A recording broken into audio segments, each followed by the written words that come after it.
Tom Aspinall deserves more respect from the MMA community. What's going on, guys? It's Fight Season MMA, and today I want to talk about why I believe Tom Aspinall is being overlooked, disrespected, and just not considered as one of the greatest fighters currently on the planet. He just went on Michael Bisping and Anthony Smith's podcast where he had some incredible things to say about the MMA community and some things to say about the possible fight with Jon Jones. He believes that the MMA community is disrespecting him and disregarding him as not only one of the greatest heavyweights in the world right now, but also the greatest, one of the greatest MMA pound for pound fighters within the organization. As we all know, his last 3 fights have been by incredible TKO stoppage, and it is 3 fights that have been absolutely insane to watch, with combined the shortest fight time in the UFC currently. If you guys enjoy the UFC content, please leave a like, comment, and subscribe. That is the best way to help support the channel. We're on the road to 1,000 subscribers, but we're also almost at 800. If you guys could help us reach that goal first, that would be amazing, and then keep pushing towards 1,000 subscribers. That would be also incredible too. But let's jump right into the video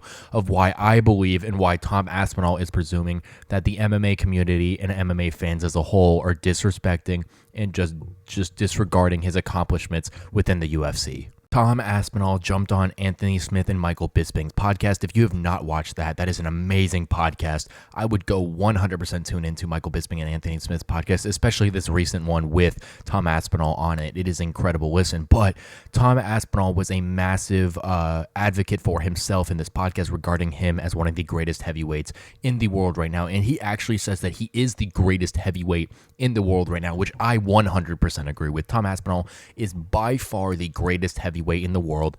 Put in there Jon Jones, put in there Stipe Miocic, and talk about even fighters outside the UFC organization in the heavyweight divisions. Tom Aspinall is the best heavyweight fighter in the world right now. Throw in there Tyson Fury, the boxer.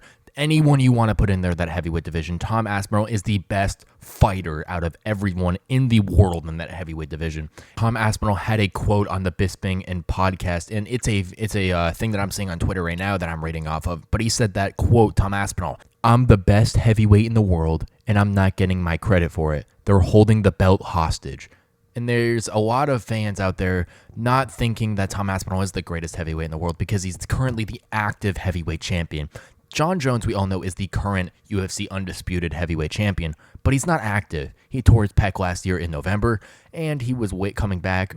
And, you know, we all would respect him if he came back and fought Tom Aspinall right away, if he didn't want to get this fight with Stipe Miocic.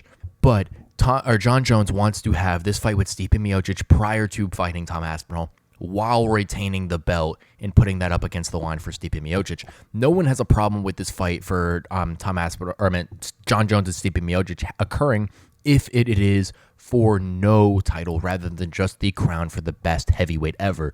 And that would be a lot more respectable and commendable for a lot of this other members in the community. But Tom Aspinall feels disrespected by Jon Jones, that he isn't getting the respect that he deserves. He said 2 things that were absolutely insane on the podcast today. He confirmed himself as the backup for UFC Madison Square Garden at UFC 309 if this fight does go down, where he said that he will jump in on 1 hour notice and beat both of the fighters that he would be.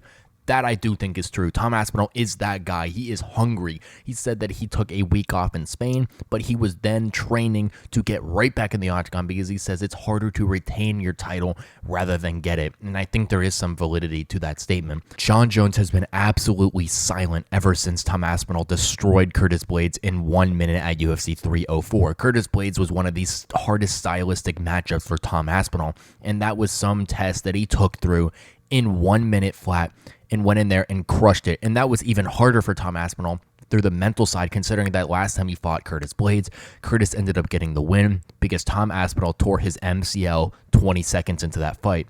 But Tom Aspinall was even poking fun at Jon Jones. He said, "We know Jon Jones is a bit overweight these days. The guy was sat there with Cheeto fingers, ... waiting for me to get knocked out so he could start tweeting about it. Since I won that fight, he's gone completely quiet. I will retire Jon Jones without even fighting him." And that is the hardest statement someone could ever make.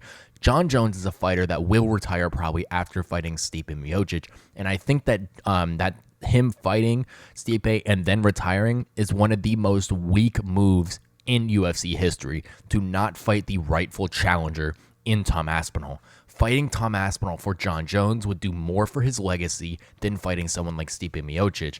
Tom Aspinall is one of the up-and-coming heavyweight prospects the best prospects the UFC has ever seen. We haven't had a lot of people in the UFC like Tom Aspinall. We know in the past we've had people like Cain Velasquez, Brock Lesnar, Francis Ngannou, Junior Dos Santos, and you've had so many different heavyweight champions. Now we've had Jon Jones, we've had so many different guys. We've had Cyril Gane with an interim.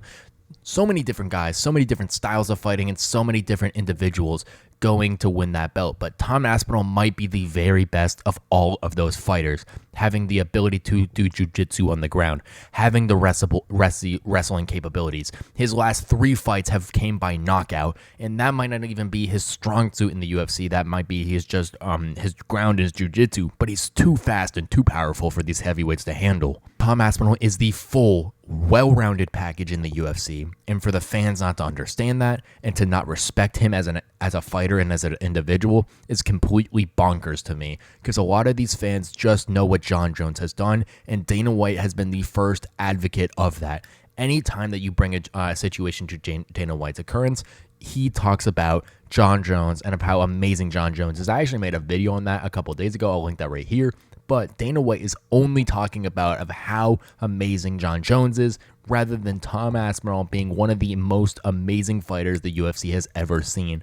And Tom Aspinall is one of the younger fighters in the UFC and has so many good, amazing years to come. And I think that he is going to be one of the most valuable assets in UFC history, because he's hungry and because he has one of the most exciting fighting styles in the UFC's history. Ultimately, Tom Aspinall is a fighter that needs to be respected through and through for all of his accomplishments, especially his last 3 fights after coming off that ACL tear. He fought Marcin Tybura in the O2 in London, knocked him out in 1 minute and 13 seconds, stepped in on 2 weeks' notice to fight one of the most dangerous fighters in that heavyweight division in Sergey Pavlovich, knocked him out in 1 minute and 7 seconds at UFC 295 in Madison Square Garden. He then defended his interim title, one of the only few individuals to do that, where he defended against Curtis Blaydes at UFC 304, and he knocked out Curtis Blaydes in 1 minute flat. Tom Aspinall is the definition of a killer inside that octagon. He is a respectful man. You look at his call at it from Jon Jones after that, where he pretty much just says, "Jon Jones, I know you're amazing, but I love you, and I'm going to get that win over you." But Tom Aspinall is the rightful deservant of that UFC championship belt. And 100% the community has to understand that Tom Aspinall is the greatest heavyweight in the world currently, even over someone like Jon Jones. Thank you guys so much for watching this episode of Fight Season MMA, and please let me know what you think down below in the comments of Tom Aspinall's opinion that the MMA community has been disrespecting him for all of his accomplishments and of what he can do up there against Jon Jones. I do think that Tom Aspinall would wipe the floor with old Jon Jones. He's turning 37 years old, or he just did turn 37 years old, which is an absolute crazy thing. Jon Jones is the greatest fighter in MMA history. I can't reiterate that enough, but every single person and every single fighter's time will pass eventually, and now it's time for the newly hungry Tom Aspinall to go win this heavyweight undisputed title, whether Jon Jones fights him or not. Like Tom Aspinall said in the hardest statement, I believe, in a recent MMA memory, he will retire Jon Jones whether he wants to or not, and whether he fights him or doesn't. It's either that Jon Jones fights him and loses, or Jon Jones is too scared to fight him and he runs away to retire. Thank you guys so much for watching this episode of Fight Season MMA, and please hit the subscribe button, and please help us reach 1,000 subscribers very, very soon. It'd be absolutely amazing to be able to reach that goal. I know I have massive aspirations for this channel, and I want to keep growing it, but I need your guys' support to be able to do so. Also, while you're down there, please turn on the post notifications button, just so you guys are always notified when I release UFC content. Thank you guys so much for watching this episode of Fight Season MMA, and I will catch you guys very soon with more UFC content and news.